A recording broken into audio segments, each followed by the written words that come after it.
안녕하세요. 한때 미대생입니다. 오늘은 좀 가슴 아픈 이야기로 영상을 준비를 해보았는데요. 제가 최근에 굉장히 많이 질문을 받고 있는 신탁 부동산 전월세 사기의 구조를 이해해보는 영상을 준비를 해보았습니다. 부동산 사기를 떠올릴 때 크게는 2022년에 발생한 깡통 빌라 전세 사기가 있고요. 2024년에 발생해서 최근에 화제가 되고 있는 신탁 부동산 전월세 사기가 있습니다. 근데 깡통 빌라 전세 사기 같은 경우에는 그 내용이 비교적 직관적이어서 우리들이 이해하고 이 사기 방법을 회피하는 데 크게 어려움이 없지만요. 신탁 부동산 사기라는 건 그 내용도 굉장히 생소하고 피해가 발생했을 때 구제를 받는 방법이 굉장히 어렵게 됩니다. 그래서 오늘 제 영상은 신탁 부동산 사기가 어떻게 이루어지고 이 신탁 부동산 사기를 피하기 위해서는 어떤 것들을 꼼꼼하게 봐야 되는지 설명해 드리는 영상을 준비를 해보았습니다. 신탁 부동산 전월세 사기를 이해하기 위해서는 먼저 신탁 부동산이 무엇인지 이해를 할 필요가 있는데요. 신탁 부동산이라는 건 부동산 소유자인 위탁자가 부동산을 유지, 관리하거나 투자 수익을 올릴 목적으로 수탁자에게 신탁한 부동산이다.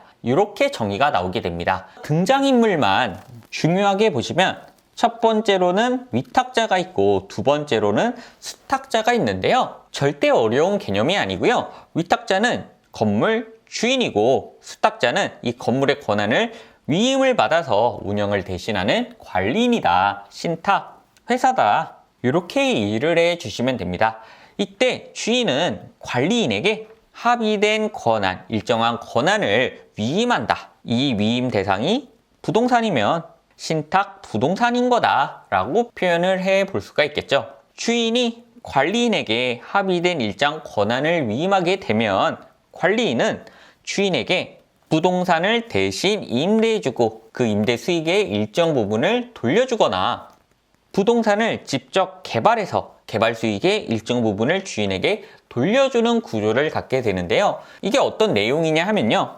주인이 예를 들어서 100억짜리 건물을 가지고 있다라고 생각을 해보는 거죠. 그럼 100억짜리 건물을 가지고 있는 주인은 일일이 이 상가를 임대차 계약하기가 귀찮으니까 내 권한을 위임한 관리인에게 부동산을 신탁하고 부동산 임대 수익의 일정 부분을 쉐어받는 구조가 된다. 혹은 100억짜리 건물이 있는데 이걸 재개발을 통해서 200억으로 가치를 상승시키기 위해서 내 권한을 관리인에게 위임을 해주고 관리인은 재개발이든 리모델링을 통해서 건물을 200억 가치로 만든 다음에 일정 부분 수수료를 받고 일정 부분은 주인에게 돌려주는 계약이 진행이 된다. 이게 신탁 부동산을 하는 이유다라고 표현을 해 볼 수가 있습니다. 대체적으로 신탁 부동산은 상업용 건물, 상가에 많이 사용되던 계약 방식이다라고 이해를 해 볼 수가 있겠죠.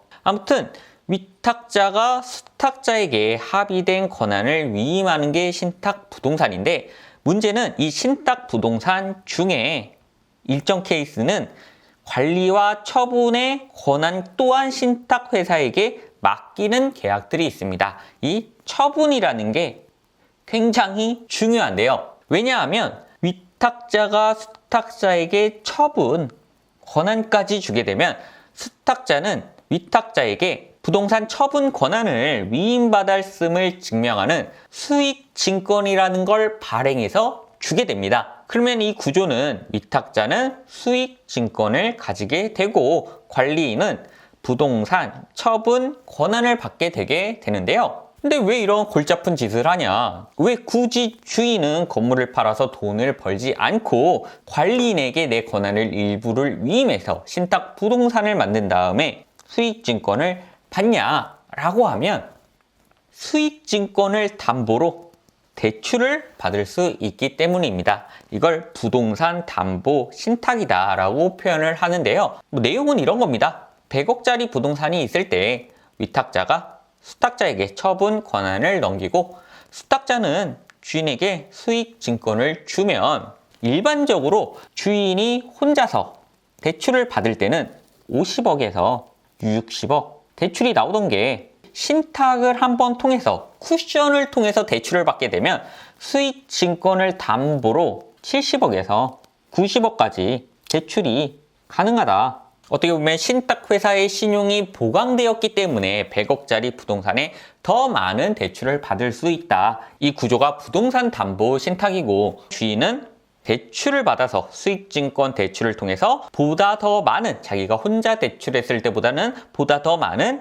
금액을 조달이 가능하다라고 설명을 해 볼 수가 있겠죠. 이런 과정을 통해서 100억짜리 부동산에 70억에서 90억 대출을 받으면 사실 문제가 전혀 없습니다. 그런데 모든 문제는 주인의 욕심에서 발생이 되는데요. 주인이 대출뿐만 아니라 추가적으로 돈을 받고 싶다는 욕심, 이게 생기기 때문에 문제가 되는 거죠. 문제의 시작은 신탁회사 동의가 없는 임대차 계약을 주인이 시도하기 때문이다 라고 말씀을 드릴 수가 있는데요. 이 내용이 뭐냐 하면 앞서 보여드린 이 표의 구조에서 100억짜리 부동산을 가지고 위탁자인 주인이 70억에서 90억의 대출을 받았습니다. 그러면 대신 이 관리인은 어떤 권한을 가지게 되냐 하면 이 주인이 100억짜리 부동산에 추가 대출이나 금전, 권리관계, 금전 권리관계를 만들지 못하도록 임대차 계약에 대한 동의 권한을 가지게 됩니다. 그래야 90억짜리 대출을 받은 부동산에 전세보증금을 10억, 20억, 30억 이렇게 받지 못할 테니까요. 이때 주인은 관리인인 수탁자 모르게 이걸 그냥 무시를 해버리고 신탁사 동의 없는 임대차 계약을 시도하게 되는데요. 예를 들어서 100억짜리 부동산에 전세보증금을 한 30억 받고 월세보증금을 한 20억 받아서 대출 90억, 보증금 50억, 이런 권리관계를 만들게 되는 것이죠. 이렇게 되면 결론적으로 100억짜리 부동산에 100억 이상의 권리관계가 생긴다라고 볼 수가 있는 거고요. 여기에서 이 대출은 부동산을 처분하여 우선 변제가 가능한 구조다. 왜냐하면 이 부동산을 처분할 수 있는 권한이 수탁자인 관리인에게 있기 때문에. 근데 임대차 계약, 신탁사의 동의가 없었던 임대차 계약은 대부분 피해 구제가 굉장히 어렵게 된다. 이게 신탁 부동산, 전월세, 사기의 기본적인 구조다라고 설명을 해 드릴 수가 있습니다. 이런 구조를 이해하게 되면 신탁 부동산 이거 문제 많은데 주인이 신탁사의 동의를 얻지 않고 어떻게 임대차 계약이 가능할까라는 의문이 들게 되는데요. 이건 등기부 등본상에서 이 신탁 계약이 진행되었음을 확인하는 구조가 일반인들이 알기 굉장히 어렵기 때문에 발생이 된다라고 설명을 해 드릴 수가 있습니다. 한마디로 등기부 등본을 잘 모르기 때문에 문제가 확산되었다라고 설명을 해 드릴 수가 있는데요.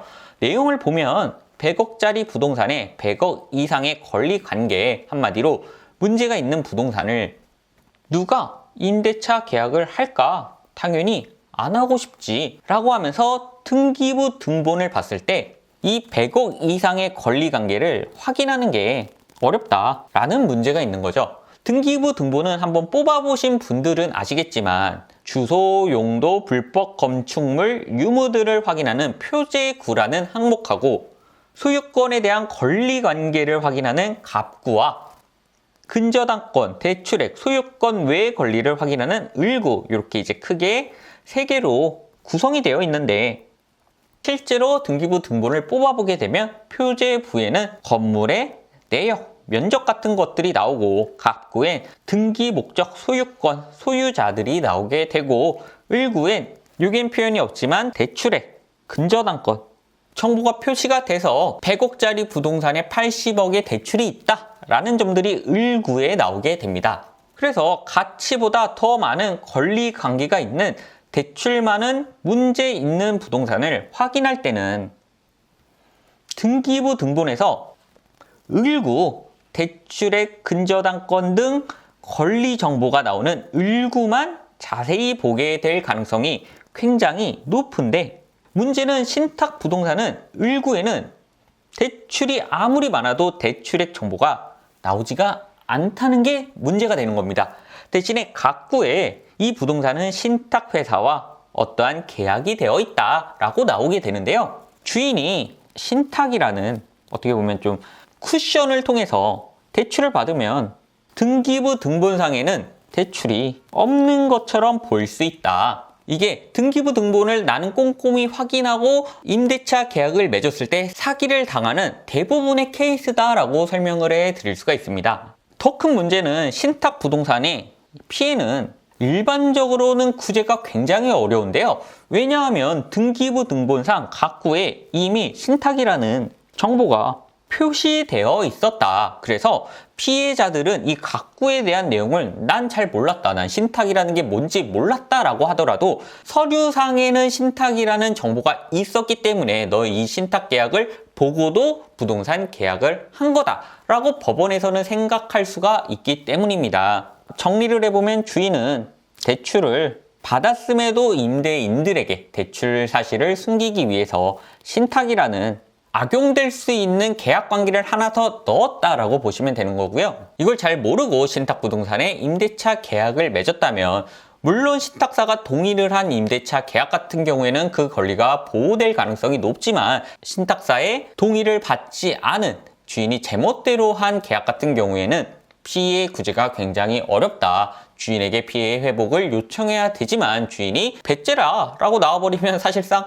방법이 없다. 굉장히 안타까운 상황이다 라고 표현을 해드릴 수가 있습니다. 그래서 오늘 영상의 결론을 내어드리자면요. 부동산 사기는 대출 플러스 보증금 때문에 발생이 된다. 전세 사기 같은 경우에는 담보대출, 부동산 담보대출 플러스 전세 보증금 때문에 100억짜리 부동산의 권리관계가 130억이 생겼다.